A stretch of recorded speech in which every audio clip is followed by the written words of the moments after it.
ಇಂದು ನಾಡಪ್ರಭು ಗೌಡರ ಕೆಂಪೇಗೌಡರ ಜಯಂತಿ. ಬೆಂಗಳೂರು ನಗರ ನಿರ್ಮಾತೃ ನಾಡಪ್ರಭು ಕೆಂಪೇಗೌಡರ 516ನೇ ಜಯಂತಿಯನ್ನ ಇಂದು ವಿಜೃಂಭಣೆಯಿಂದ ಆಚರಿಸಲಾಯಿತು. ಎಲ್ಲೆಲ್ಲೂ ಕೆಂಪೇಗೌಡರ ಜೈಕಾರ ಮುಗಿಲು ಮುಟ್ಟಿತ್ತು.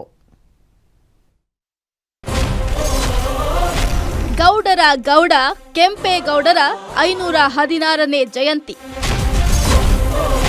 ನಾಡಪ್ರಭು ಕೆಂಪೇಗೌಡರ ಜಯಂತಿ ಅದ್ಧೂರಿ ಆಚರಣೆ.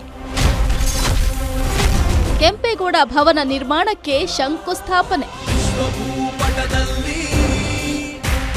ಬೆಂಗಳೂರ ಬೆಳಗಿದೋರು ಸ್ನೇಹ ಪ್ರೀತಿ ವಿಶ್ವಾಸ ಎತ್ತಿ ಹಿಡಿದ ಧೀಮಂತರು. ಬೆಂಗಳೂರು ನಗರ ನಿರ್ಮಾತೃ ನಾಡಪ್ರಭು ಕೆಂಪೇಗೌಡ ಅವರ 516ನೇ ಜಯಂತಿಯನ್ನ ಇಂದು ಬಹಳ ವಿಜೃಂಭಣೆಯಿಂದ ಆಚರಿಸಲಾಯಿತು. ಬೆಳಿಗ್ಗೆ ನಗರದ 4 ದಿಕ್ಕುಗಳಾದ ಲಾಲ್ಬಾಗ್, ಮೇಕ್ರಿ ವೃತ್ತ, ಕೆಂಪಾಂಬುದಿ ಕೆರೆ ಹಾಗೂ ಹಲಸೂರು ಗಡಿ ಗೋಪುರಗಳಿಂದ ಹಾಗೂ 3 ಐತಿಹಾಸಿಕ ಸ್ಥಳಗಳಾದ ಮಾಗಡಿ ತಾಲೂಕಿನ ಕೆಂಪಾಪುರ, ದೇವನಹಳ್ಳಿ ತಾಲೂಕಿನ ಆವತಿ ಹಾಗೂ ಕುಣಿಗಲ್ ತಾಲೂಕಿನ ಹುತ್ರಿದುರ್ಗ ಸೇರಿದಂತೆ ಒಟ್ಟು 7 ಸ್ಥಳಗಳಿಂದ ಸಚಿವರುಗಳ ನೇತೃತ್ವದಲ್ಲಿ ಪುರಜ್ಯೋತಿಗಳ ಮೆರವಣಿಗೆ ಹೊರಟು ಸುಮ್ಮನಹಳ್ಳಿ ವೃತ್ತದ ಮಾಗಡಿ ರಸ್ತೆಯಲ್ಲಿ ಕೆಂಪೇಗೌಡ ಭವನದ ನಿರ್ಮಾಣ ಸ್ಥಳಕ್ಕೆ 7 ಪುರಜ್ಯೋತಿಗಳನ್ನು ಸ್ವೀಕರಿಸಲಾಯಿತು.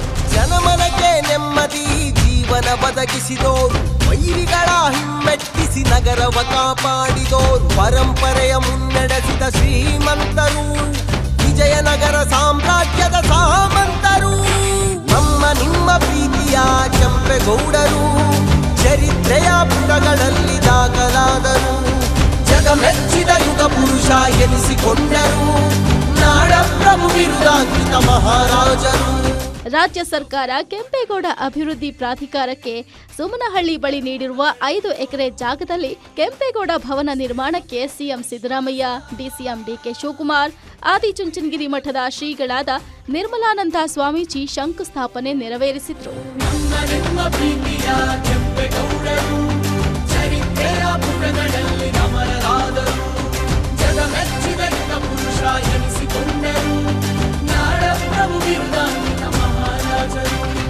ಇನ್ನು ಇದೇ ವೇಳೆ ಮಾತನಾಡಿದ ಸಿಎಂ ಸಿದ್ದರಾಮಯ್ಯ, ಕೆಂಪೇಗೌಡ ಅಂತಾರಾಷ್ಟ್ರೀಯ ವಿಮಾನ ನಿಲ್ದಾಣ ಅಂತ ಹೆಸರಿಟ್ಟಿದ್ದು ನಮ್ಮ ಸರ್ಕಾರದ ವತಿಯಿಂದ 33 ಜಯಂತಿಗಳನ್ನು ಆಚರಿಸಲಾಗುತ್ತಿದ್ದು ಅದರಲ್ಲಿ ಅರ್ಧಕ್ಕಿಂತ ಹೆಚ್ಚು ಜಯಂತಿಗಳನ್ನು ನಮ್ಮ ಸರ್ಕಾರ ಜಾರಿಗೆ ತಂದಿರುವ ಬಗ್ಗೆ ಅಭಿಮಾನ, ಗೌರವ ಇದೆ. ಕಿತ್ತೂರು ರಾಣಿ ಚೆನ್ನಮ್ಮ ಜಯಂತಿ, ಕೃಷ್ಣ ಜಯಂತಿ, ಮಹಾವೀರ ಜಯಂತಿ, ವಾಮನ ಜಯಂತಿ ಸೇರಿದಂತೆ ಮುಖ್ಯವಾದ ಜಯಂತಿಗಳ ಆಚರಣೆಯನ್ನ ಜಾರಿಗೆ ತಂದಿದ್ದು ನಮ್ಮ ಸರ್ಕಾರ ಅಂತ ತಿಳಿಸಿದ್ರು. ಒಬ್ಬ ದಕ್ಷ ಆಡಳಿತಗಾರ ಮತ್ತೆ ದೂರದೃಷ್ಟಿ ಇದ್ದಂತ ವ್ಯಕ್ತಿ.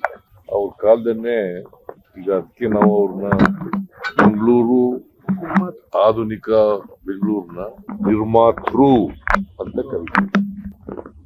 ಇವತ್ತು ಬೆಂಗಳೂರು ಅಂತಾರಾಷ್ಟ್ರೀಯ ಮಟ್ಟದಲ್ಲಿ ಗುರುತಿಸಲ್ಪಟ್ಟಿದ್ರೆ ಅದಕ್ಕೆ ಅಡಿಪಾಯ ಹಾಕಿದವರು ಕೆಂಪೇಗೌಡ. ಕಾರ್ಯಕ್ರಮದಲ್ಲಿ ಮಾತನಾಡಿದ ಡಿಸಿಎಂ ಡಿಕೆ ಶಿವಕುಮಾರ್, ಇದೊಂದು ಐತಿಹಾಸಿಕ ಕಾರ್ಯಕ್ರಮ. ಕೆಂಪೇಗೌಡ ಜಯಂತಿ ಕರ್ನಾಟಕಕ್ಕೆ ಸೀಮಿತವಾಗಬೇಕು ಅಂತ ಹಿಂದೆ ಸಚಿವನಾಗಿದ್ದಾಗ ಸ್ವಾಮೀಜಿ ಜೊತೆ ಮಾತನಾಡಿ ಆ ನಂತರ ಜಯಂತಿಯನ್ನ ಆಚರಿಸಿದ್ವಿ. ಕೆಂಪೇಗೌಡರ ಸಾಧನೆ ಗಮನದಲ್ಲಿ ಇಟ್ಕೊಂಡು ಅವರ ವಿಶ್ವ ಮಾನವತ್ವದ ಬಗ್ಗೆ ಹೆಮ್ಮೆಯಾಗತ್ತೆ. ಹುಟ್ಟುವಾಗ ಅವರು ಒಕ್ಕಲಿಗರಾಗಿದ್ರು, ಆದ್ರೆ ಅವರು ಕುವೆಂಪು ಅವರ ಹಾಗೆ ವಿಶ್ವ ಮಾನವರಾಗಿದ್ರು ಅಂದ್ರು.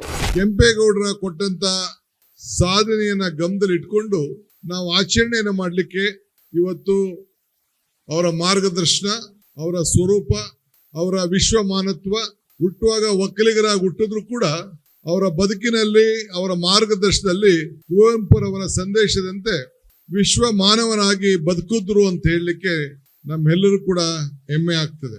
ಒಟ್ಟಾರೆ ವಿಶ್ವವೇ ನಿಬ್ಬೆರಗಿನಿಂದ ನೋಡುತ್ತಿರುವ ಬೆಂಗಳೂರು ಎಂಬ ಭವ್ಯ ನಗರವನ್ನ ನಿರ್ಮಿಸಿದ ಕೆಂಪೇಗೌಡರಿಗೆ ನಮ್ಮದೊಂದು ಸಲಾಂ. ಅವರ ಶ್ರೇಯಸ್ಸು, ಕೀರ್ತಿ ಪತಾಕೆ ಮತ್ತಷ್ಟು ಉತ್ತುಂಗಕ್ಕೆ ಏರಲಿ ಅನ್ನೋದೇ ನಮ್ಮ ಆಶಯ. News desk, guarantee news.